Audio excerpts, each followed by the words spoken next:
सुप्रभात। जैसा कि पिछले दिन बताया गया था कि अगले दिन नागवंशी शासन व्यवस्था का प्रश्नोत्तर किया जाएगा, तो आज हम लोग शुरू करते हैं नागवंशी शासन व्यवस्था का प्रश्नोत्तर। तो चले शुरुआत करते हैं। क्वेश्चन नंबर 1, नागवंशी शासन कब आरंभ हुआ? 1 100 BC, 2 1 AD, 3 64 AD, 4 64 BC। सही जवाब 3 64 AD है। मुंडाओं ने अपने शासन व्यवस्था को नागवंश के प्रथम शासक राजा फन्नी मुकुटराय को सन 64 AD में हस्तांतरित कर दिया।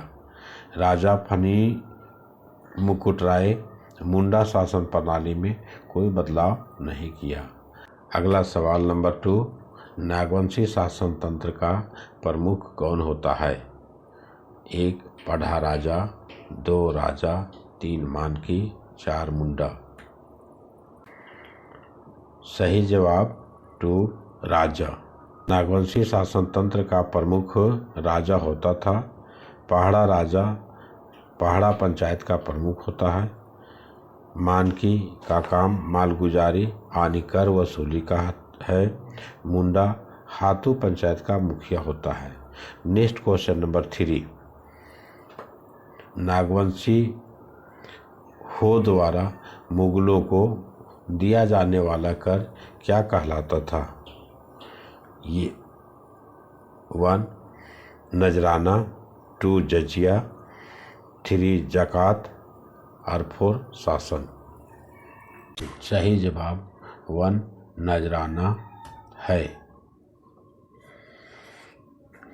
यह नागवंशियों द्वारा मुगलों को दिया जाने वाला वार्षिक कर होता है। राजा दुर्जनशाल ने नजराना कर देने से इनकार कर दिया था। परिणाम स्वरूप उसे 12 वर्ष तक कैद में रहना पड़ा। कैद से निकलने के बाद उसने 6000 प्रति वर्ष कर देना स्वीकार किया। जजिया एक प्रकार का धार्मिक कर है जो इस्लाम शासकों ने गैर इस्लामी लोगों की सुरक्षा के बदले लेते थे। ज़कात कर इस्लाम धर्म में एक प्रकार का दान है। शरीयत के अनुसार व्यक्ति अपनी आय का 2.5% हिस्सा गरीबों को दान में देना चाहिए।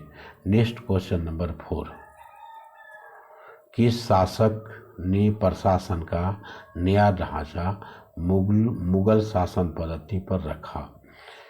1 रघुनाथ शाह, 2 मेदिनी राय, 3 दुर्जनशाल, 4 ठाकुर विश्वनाथ सहदेव।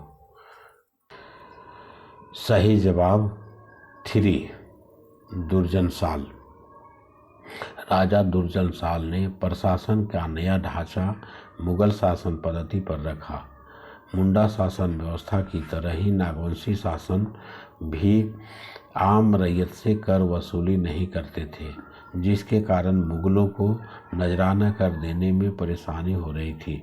फलतः 1628 ईस्वी से प्राचीन व्यवस्था में बदलाव कर मुगल शासन पद्धति को अपनाया।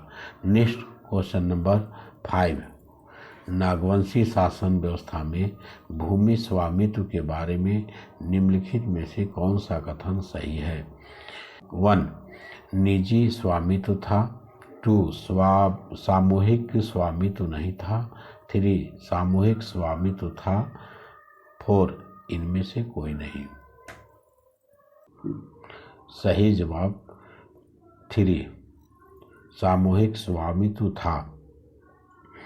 गांव की व्यवस्था मुंडाओं के पास थी। वे लोग जंगलों को साफ करके खेती लायक जमीन बनाते थे। ऐसे जमीनों पर सामूहिक स्वामित्व होता था। अगला सवाल नंबर 6, नागवंशियों ने किसका नाम बदलकर भूयहर कर दिया? 1 राजा, 2 मानकी, 3 मुंडा, 4 पहाड़ा। सही जवाब 2 मानकी। मानकी पट्टी का प्रमुख होता है। मुंडा प्रशासन प्रणाली में मानकी का कार्य कर वसूली का नहीं वरना अन्य प्रशासनिक और न्यायिक कार्य था। राजा दुर्जनशाल ने मानकी को मालगुजारी का भी कार्य सौंपा और इन्हें नया नाम भूंयहर कहा गया। अगला सवाल नंबर 7, मंदिरों के रख रखाव के लिए नागवंशियों द्वारा निम्न में से किस श्रेणी को भूमि नहीं दी जाने लगी? 1 देवोत्तर, 2 वायुत्तर, 3 वृत्त, 4 जागीर। सही जवाब 4 जागीर है। नागवंशी शासकों की रुचि मंदिरों के निर्माण कराने में काफ़ी थी। इन मंदिरों के रख रखाव के लिए वायुमोत्तर, देवोत्तर और वृत्त जैसी जमीन दी जाने लगी। अगला सवाल नंबर 8, किस वर्ष जागीरदारी प्रथा को हटाकर जमींदारी प्रथा लागू की गई? 1 1857, 2 1793, 3 1795, 4 1765।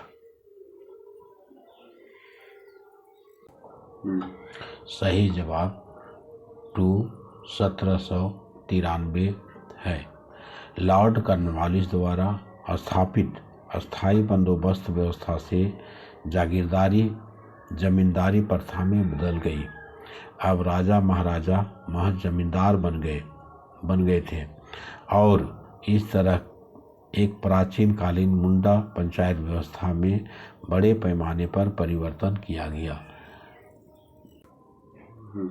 अगला question number 9,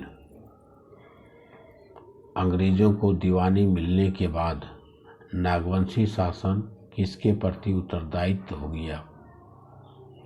1 Kolkata council, 2 Ramgarh council, 3 Bengal council, 4 Patna council. सही जवाब 4 पटना काउंसिल है। 1765 ईस्वी में अंग्रेजों को दीवानी मिलने के बाद नागवंशी शासन क्षेत्र को पटना काउंसिल के फोर्ट विलियम के अंतर्गत रखा गया। इस क्षेत्र को मुखर्जी महाल या मटवारी महाल कहा जाता था। नेक्स्ट क्वेश्चन नंबर 10, डोकरा और दोयसा में किसको जागीर दिया गया? 1 राजपूत, 2 रौतिया, 3 बड़ाइक, 4 ब्राह्मण।